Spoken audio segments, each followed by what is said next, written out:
1960-2020, il y a 60 ans, la République démocratique du Congo, RDC, accédait à la souveraineté nationale et internationale.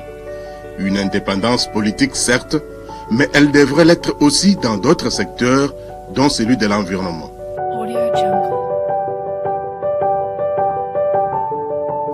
Peut-on alors parler d'une indépendance environnementale? Oui, serons-nous tentés de dire. La RDC environnementale indépendante, mais comment cet environnement a été géré 60 ans durant? Si nous devons regarder dans l'histoire coloniale de la RDC, nous n'allons pas parler de l'époque précoloniale, le pays était considéré comme une vaste réserve de tout ce qui est naturel, notamment les ressources forestières.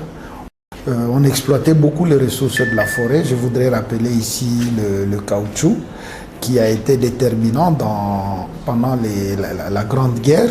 Avant et aujourd'hui, il y a quand même des avancées par rapport à la réglementation. Parce qu'avant, par exemple, dans l'aspect exploitation, les exploitants forestiers recouraient seulement aux chefs de groupement, aux chefs de terre. Mais aujourd'hui, il y a quand même des avancées dans ce sens-là, sur le point de vue réglementation. Lorsqu'on parle de la gestion durable de l'environnement, on fait allusion justement au fait que le comportement qui doit animer les animateurs d'aujourd'hui à travers les politiques et programmes qu'ils proposent pour la bonne marche d'un pays, d'un État, doit être équilibré de manière à s'assurer que autant les générations d'aujourd'hui profitent de ces avantages, autant les générations futures en profiteront aussi de la même manière. Les forêts, l'eau, la biodiversité animale et végétale, l'assainissement ou la gestion des déchets, les réserves, aires protégées et parcs nationaux, le tourisme et le développement durable, autant d'aspects concernés par la gestion de notre environnement durant les 60 ans qui viennent de s'écouler. La RDC, c'est aussi et surtout une méga biodiversité parmi les plus riches et variées de l'Afrique et du monde, que des espèces endémiques qu'on ne retrouve nulle part ailleurs qu'en République démocratique du Congo. Depuis les indépendances, la politique de la conservation ne s'est pas arrêtée. Elle s'est même améliorée. Alors, le défi, c'est quoi? Premièrement, ce que j'avais dit, que la conservation serve effectivement à produire des moyens pour le pays, que ça contribue dans le PIB du pays.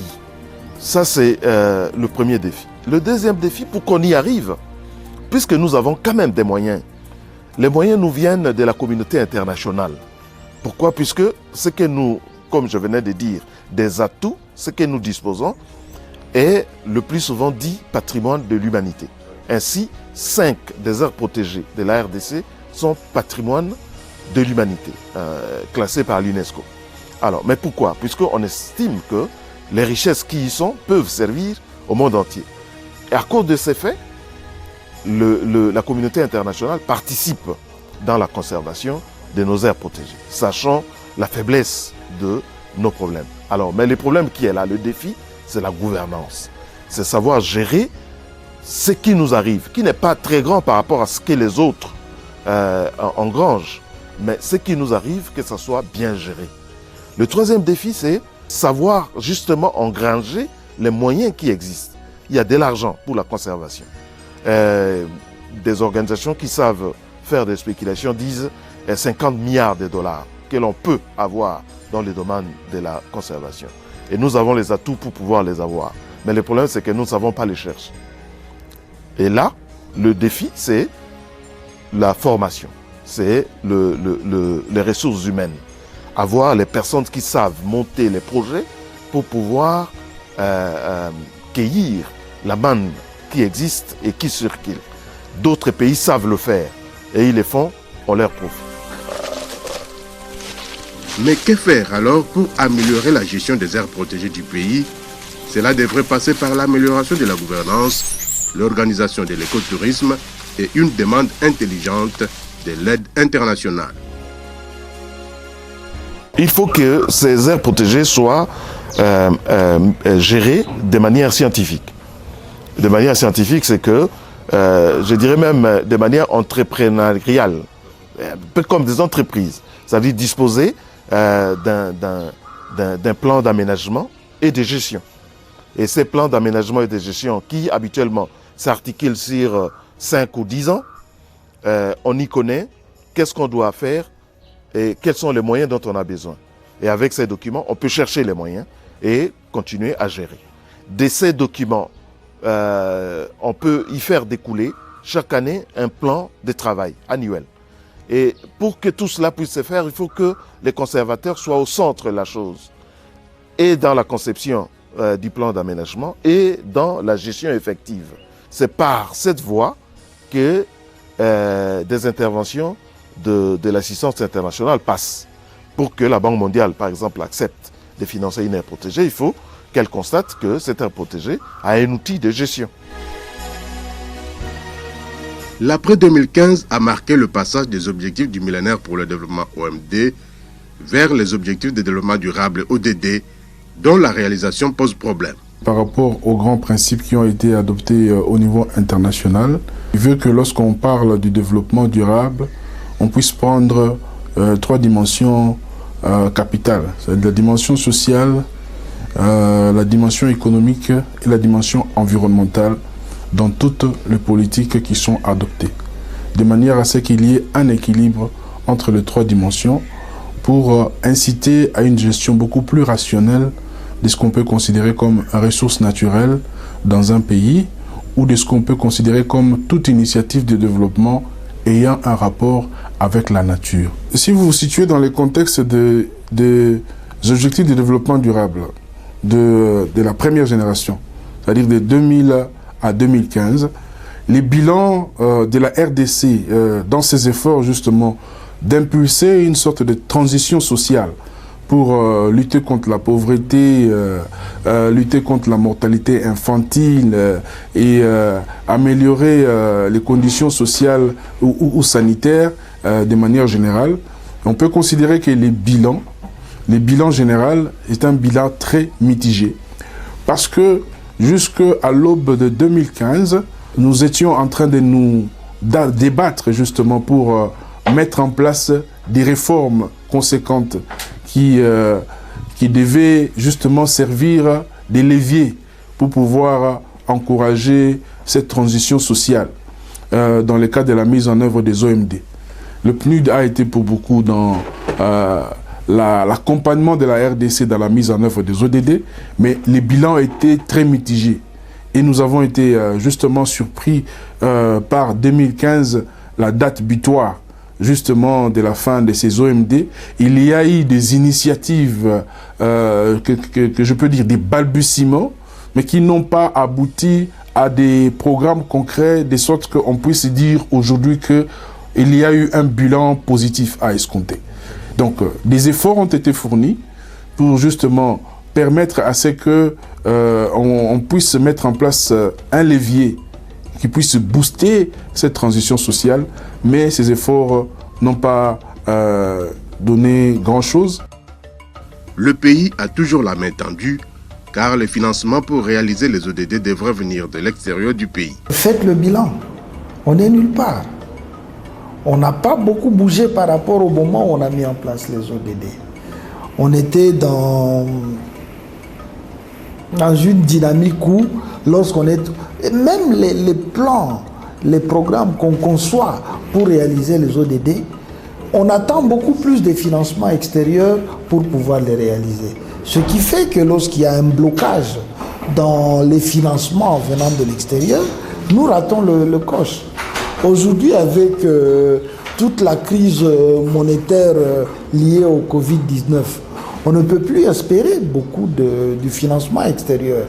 Et donc, nous n'avons pas encore développé des mécanismes de financement pour nos programmes qui sont liés à l'atteinte des ODD. Et nous ne pouvons pas aller loin avec ce modèle.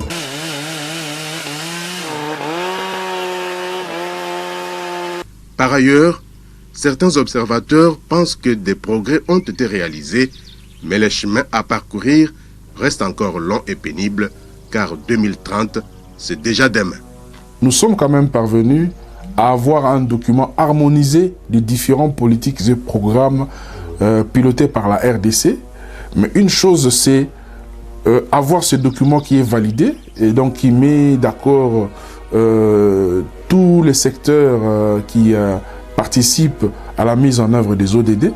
Mais un défi important qui reste, c'est comment financer ça, comment mettre ça en œuvre, comment s'assurer que dans chaque ministère, justement, le seul guide dans le cadre de la poursuite du développement durable, c'est PNSD qui a été adopté. Donc c'est là, justement, la grande contrainte. Et il y a beaucoup d'acteurs de la société civile notamment qui s'activent à faire en sorte que chaque ODD puisse trouver un créneau auprès du ministère sectoriel dans lequel il est naturellement dédié. Mais je pense que tant que le gouvernement n'aura pas pris le taureau par les cornes pour s'assurer que le PNSD, dans son intégralité, est appliqué, on aura du mal justement à présenter un bilan qui soit positif. Je crains qu'on puisse, comme avec les OMD, avoir un bilan très mitigé d'ici 2030 sur cette question-là. L'environnement, c'est aussi l'assainissement du milieu. La RDC en général et Kinshasa en particulier est sale. 60 ans après, je prends par exemple la ville de Kinshasa, dans le cas de l'assainissement urbain, les Kinois considèrent, par exemple, ces galons un déchet. Les papiers que tu jettes, les Kinois conçoivent ça comme un déchet. Alors que aujourd'hui, c'est une ressource que nous appelons matière première secondaire. Il n'y a qu'un déchet, c'est les déchets de l'uranium, qui jusqu'à ce jour pose un vrai problème dans sa gestion. À sa prise de fonction, le ministre de l'Environnement et du Développement durable, Claude Nyamugabo, a fait de l'assainissement une de ses priorités. Mais hélas, Kinshasa en particulier et la RDC en général sont toujours sales. 60 ans après, le pays peine à gérer durablement ces déchets que d'aucuns ne considèrent plus comme tels, mais plutôt comme des ressources et qui doivent obéir aux règles des 4 R, à savoir recyclage, réutilisation, réemploi et réparation. Dans la vie, les galons, les mitrailles, ferraises, tout ça que nous avons, qui nous entoure, ne constitue pas des déchets, hormis l'uranium. Ce sont des matières premières secondaires qui doivent obéir à ce que nous appelons aux règles des 4 R. Donc tu as le chiffre 4 avec R, qui signifie que peut-être tu peux faire le réemploi, tu peux faire la réutilisation, tu peux faire le recyclage, tu peux faire la réparation. Donc ce ne sont plus, jusqu'à aujourd'hui, 60 ans après, ce n'est plus les déchets. Les expériences du passé ont montré leurs limites. Et toutes les méthodes utilisées hier n'ont plutôt donné lieu qu'à une pollution induite. L'hôtel de ville de Kinshasa utilise les modes traditionnels de gestion des déchets, des ordures. Quel est ce mode traditionnel? C'est le mode par enfouissement. Je rappelle que depuis juillet 2010, même dans l'espace européen, le mode d'enfouissement est prohibé. C'est-à-dire qu'on ne peut plus enfouir une ressource. Prenons le cas, nous sommes au niveau du centre d'enfouissement technique, par exemple, où on fait l'enfouissement. Si tu prends une bouteille de bière, ainsi de suite, de verre, ça vous fait 10 siècles dans le sol. Et si tu prends ces papiers que j'ai entre mes mains, ça vous fait peut-être 2 mois. Ça se dégrade.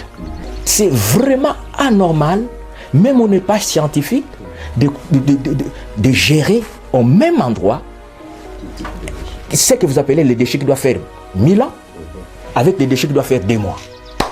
Je ne sais pas pour obtenir en soi quoi. Mais nous, en environnement, on appelle ça pollution induite. Mais que doit faire alors le pays pour éviter cette pollution induite et gérer durablement ces déchets? Il y a nécessité d'un plan de gestion municipale des déchets. Pourquoi on arrive toujours à rester dans ces méthodes, c'est parce que aujourd'hui, la ville de Kinshasa n'a pas un plan de gestion municipale des déchets. Que ce soit des déchets solides, que ce soit des déchets liquides. On n'en a pas. Nous demandons franchement aux autorités de ne pas s'entêter parce que vous reviendrez avec la même question, même 20 ans après, 25 ans après. Et si nous sommes encore vivants, nous dirons, l'homme congolais n'a pas l'écoute des autres. Tant que la ville de Kinshasa n'aura pas, je parle de la ville de Kinshasa, même la RDC, toutes les provinces, n'auront pas un plan de gestion municipale des déchets, que ce soit solide, que ce soit liquide, nous resterons dans tout ce que, c'est-à-dire dans l'insalubrité dans la ville. Ce plan de gestion municipale va nous aider à la décentralisation des activités. Si vous avez un bon plan de gestion municipale, donc la décentralisation va vous favoriser à ce que ces gens-là qui vivent avec sa base, sa population, son quartier, sa cellule, les plus proches, peuvent gérer. C'est-à-dire la collecte, l'assainissement du quartier. Le plan de gestion municipale va vous aider à une décentralisation. Et ça, cette décentralisation va vous amener à être plus ou moins efficace sur terrain. Aujourd'hui, l'hôtel de ville, en décentralisant, peut identifier les PME. La RDC, c'est aussi un réseau hydrographique impressionnant avec un fleuve, le Congo, dont le débit est régulier et désaffluent. En 1960, les ressources hydrauliques ont été gérées de la meilleure façon avec 400 stations de surveillance d'eau. Selon la Commission internationale du bassin Congo-Ubangi-Sanga SICOS, les ressources hydriques souffrent aujourd'hui d'un manque de données et autres hydrologues formés. Avec les changements climatiques, la situation s'aggrave de plus en plus, perturbant ainsi même les zones culturelles. Les ressources en eau de la RDC, elles sont parmi les plus abondantes au monde, principalement les eaux douces. Nous avons un réseau hydrographique parmi les plus denses au niveau des pays au monde. Et donc qui pourrait fournir une logistique importante pour le déplacement des personnes et des biens. Mais je ne sais pas combien de kilomètres de notre réseau hydrographique sont mis à contribution, ne serait-ce que pour supporter la logistique, c'est-à-dire pour la navigation. Et nos ressources hydrauliques elles-mêmes, on n'arrive même pas à fournir de l'eau potable à la population, alors que nous avons les stocks d'eau douce parmi les plus importants au monde. Mais je suis sûr que si aujourd'hui on mettait en place une dynamique pour commencer à fournir de l'eau à l'extérieur, nous serons parmi les plus grands fournisseurs d'eau douce partout au monde. Aujourd'hui, les ressources en eau souffrent de la connaissance en termes de quantité et de qualité, car personne ne peut affirmer avec précision la quantité et la qualité des ressources en eau dont dispose la RDC. Les eaux. Nous avons une des plus grandes réserves. Le bassin du Congo, c'est une des plus grandes réserves en eau douce dans le monde. Donc, c'est pas rien. Pour une gestion durable des ressources en eau, la communauté internationale a prôné la gestion intégrée des ressources en eau, GIR. En Afrique centrale, la SICOS appelle les États membres à une gestion coordonnée de l'eau, une notion qui n'est toujours pas ancrée dans le mental des pays membres, qui doivent mettre sur pied des outils sur le plan politique, institutionnel, stratégique, législatif et de renforcement des capacités des acteurs. Il faut donc une vision dans les questions de l'eau en mettant en place un ministère à part entière chargé de la gestion de l'eau.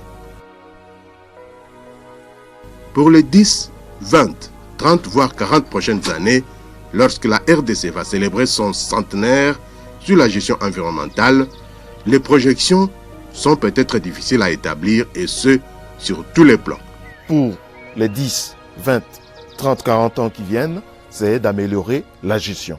En améliorant la gestion de nos aires protégées, en faisant que ces aires protégées puissent effectivement contribuer, être utiles au pays, en contribuant au produit intérieur brut du pays, c'est alors que nos aires protégées vont garder leur prestige qu'elles ont à travers le capital naturel et que leur gestion puisse aussi permettre que nous puissions être considérés comme les meilleurs parmi les mondes. Il faut faire des bonnes projections. Et pour faire les bonnes projections, on revient sur le capital humain. Voilà.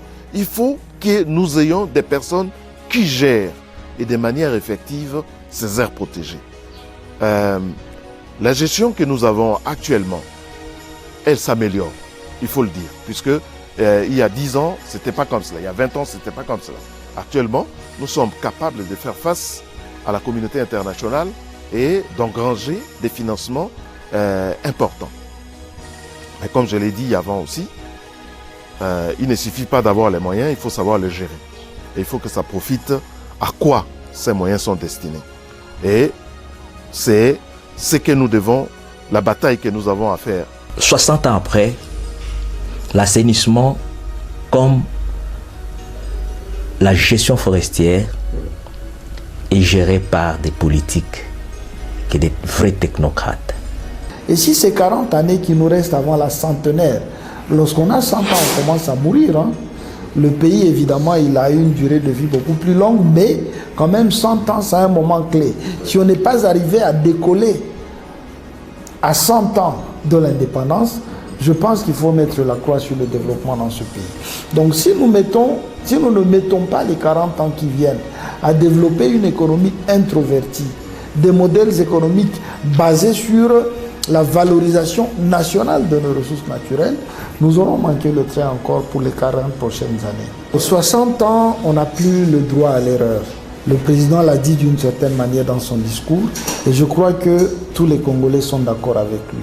On a gâché 60 ans comme ça de notre vie nationale sur tous les plans. La seule solution chez nous, c'est juste d'aller vers les plans d'aménagement forestier. Et c'est là que nous pouvons réussir. Sans plan d'aménagement forestier, la forêt équatoriale finira l'un des jours à disparaître. L'avenir est radieux, un peu comme pour rêver, parce que il y a tellement d'opportunités, parce que malgré les retards que nous accumulons en tant que pays, en tant qu'institution de mise en œuvre, dans la prise en compte de ces secteurs que vous venez de mentionner, il y a encore plein d'opportunités pour la RDC pour aller de l'avant. Nous avons encore des forêts qui sont intactes, qui ne demandent qu'à être préservées. Et nous avons plusieurs découvertes qui ont été faites dans le cadre de la concentration des émissions de gaz à effet de serre. Vous avez entendu parler de cette affaire des tourbières. Il faut réfléchir sur comment donner des cadres appropriés à ces genres d'opportunités pour justement nous hisser au devant de la scène internationale dans la mise en œuvre, dans la valorisation de nos ressources, ainsi de suite. Il y a beaucoup de choses à faire. Moi, je pense que tant que la RDC n'aura pas compris que il lui appartient de prendre des mesures d'encadrement nécessaires, qui de doter un financement conséquent avant même que les bailleurs de fonds ne puissent intervenir pour s'occuper de son environnement et de sa nature, eh bien, ça sera difficile que nous puissions en vivre aussi comme ressource de mobilisation des recettes. Parce que notre richesse, c'est aussi, lorsqu'elle est gérée durablement, une ressource de mobilisation des recettes et des créations d'emplois verts, comme on dit aujourd'hui. Donc il y a beaucoup d'opportunités. Moi, je crois en l'avenir. Ça dépend justement de l'impulsion que peut donner un gouvernement dans la compréhension de ce que on peut compter aussi sur l'environnement justement pour le développement d'un pays comme la RDC. Ce passage en revue de la gestion de notre environnement, 60 ans après, ne saurait être exhaustif. Toutefois, l'avenir du pays sur le plan environnemental dépend de ce que ses fils et filles auront fait. Une gestion durable doit être démise, non seulement pour les générations présentes, mais aussi et surtout pour les générations futures. pour notre ville, je dis à M. Gentilly, le gouverneur de la ville, il n'a pas un autre souci que d'avoir un plan de gestion municipale de ces déchets, tant liquides que solides. Au simple fait qu'il n'existe plus de déchets. Tout ce que nous rencontrons dans la ville de Kinshasa, les termes de déchets doivent être banalisés. Ce sont des ressources que nous pouvons valoriser au travers des PME capables aujourd'hui dans la ville de Kinshasa de nous transformer ce que certains des ignorants appellent déchets et que nous appelons la matière première secondaire. En définitive, les 60 ans de l'indépendance du pays pour la gestion des ressources naturelles et pour en tirer le profit, je ne peux pas vraiment dire que nous avons fait de grands progrès. Depuis les indépendances, nous sommes focalisés sur les richesses minières. Non, nous avons plus que ça.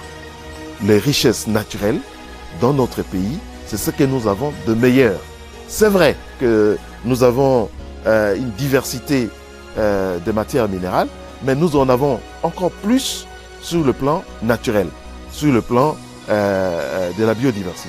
Si nous décidons de faire la même chose pour les 40 années qui viennent, il n'y a plus d'espoir pour le pays. On ne va pas espérer qu'on aura un Congo plus fort, plus prospère pour les années à venir. Pour la gestion forestière de la RDC, il nous faut un plan d'aménagement forestier. C'est dans ces plans d'aménagement forestier qu'on aura à définir les assiettes de coupe, qu'on aura à définir les charges par assiette de coupe. Et c'est de là qu'on pouvait valoriser nos forêts. Parce que on dit la nature a en horreur les vides. Et quel est le principe qui suit? Si elle est vide, c'est le remplacement.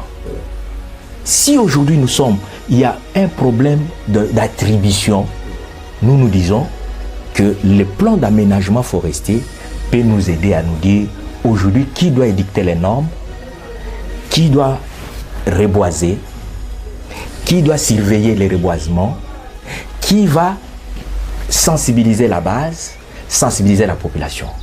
Au niveau même ministériel, vous avez l'environnement, vous avez le ministère de la Recherche qui peut promouvoir la nouvelle technologie. Vous avez le ministère de l'Agriculture qui peut remplacer, faire le reboisement. Vous avez le ministère du Développement rural qui peut faire la sensibilisation, la conscientisation.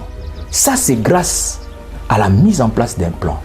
Nous voudrions que la richesse de la RDC profite d'abord aux populations de la République démocratique du Congo. C'est ce que nous voulons. Parce qu'un des objectifs, souvent quand les ONG internationales arrivent, les projets arrivent, c'est pour réduire la pauvreté des communautés, c'est pour faire ceci, faire cela, mais pratiquement, nous constatons que les communautés ne profitent pas à sa richesse. La preuve d'illustration, il y a les problèmes de la RED, des changements climatiques. Les aires protégées puissent constituer ce qu'on appelle des pôles de développement. Là où il y a une aire protégée, que le bien de première nécessité puisse exister et à travers leur protégé. Que la population y trouve l'éducation, la santé, l'emploi. Et si ces choses-là sont assurées par rapport à la population qui jouxte une aire protégée, l'aire protégée ne sera plus un grenier, mais ça sera une mine d'or. Et la population va la protéger. Qu'est-ce que 60 ans dans la vie de notre nation? Soyons tous interpellés par les défis majeurs auxquels notre pays est toujours confronté. À 60 ans, on n'a plus d'excuses.